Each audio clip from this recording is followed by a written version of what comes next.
Can eating more protein actually change how your body burns fat?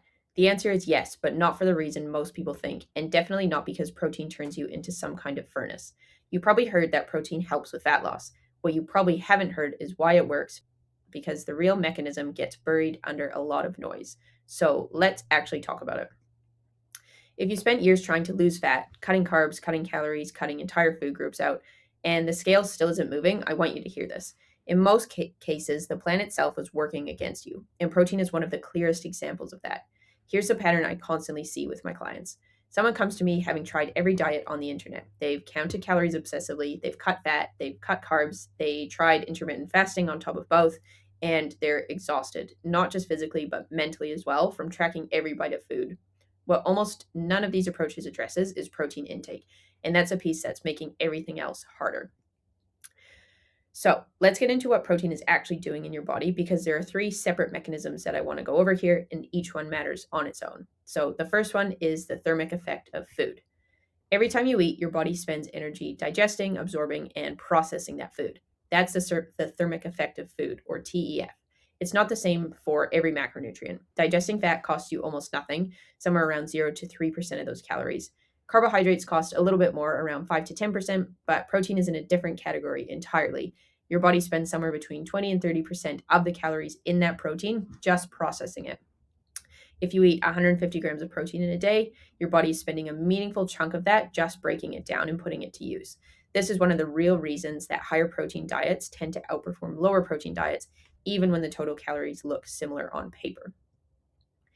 The second mechanism is satiety. This is the one that my clients feel immediately. Protein is the most filling macronutrient, gram for gram. It affects the hormones that signal fullness to your brain. Ghrelin goes down, and peptide YY and GLP-1 go up. In plain terms, protein tells your brain you're done eating sooner and more reliably than carbs or fats do. And this matters because most fat loss plans fail for one simple reason, not lack of discipline, but hunger. You can white knuckle a restrictive diet for a couple of weeks if you're lucky, but almost nobody can sustain it in for the months while feeling hungry the entire time. Protein removes a huge amount of that friction. So it's not just about willpower, it's about building a plan that your body isn't constantly trying to fight against. The third mechanism, and the one that I think matters the most long term, is muscle. When you're in any kind of calorie deficit, your body is looking for energy wherever it can find it. And muscle tissue is one of the places it will pull from if you let it. Adequate protein combined with resistance training is what's going to tell your body to protect that muscle and pull the energy from fat stores instead. This is a piece that gets missed constantly, especially after 40. Muscle isn't just about how you look, it's metabolically active tissue. It's part of what determines how many calories you burn just existing, and it's directly tied to how well your body regulates blood sugar and hormones as you age. Lose muscle chasing a number on the scale, and you've made your metabolism worse, not better. Keep and build muscle while losing fat, and you've made it better. Same weight lost, but completely different outcome. There's also some early research suggesting protein may influence hormones tied to fat metabolism, like norepinephrine. And I want to be honest with you about that one. The evidence here is early, and it's not the headline. The headline is TEF, satiety, and muscle preservation. Those three are well established, and they're enough on their own to change your results. So, what does this actually look like in practice? Because I'm not here to give you another number to obsess over, and I know that this is always one of the most challenging parts for my clients. So, what I always tell them is protein and plants. Build your plate around a protein source first, then fill in around it with fruit and vegetables.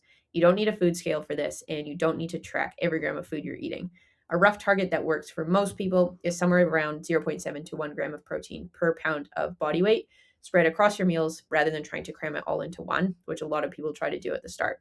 If you're currently nowhere near that, don't try to fix it all in one day. Just add one more protein source to the meal you already eat, and that's it. Something is always going to be better than nothing.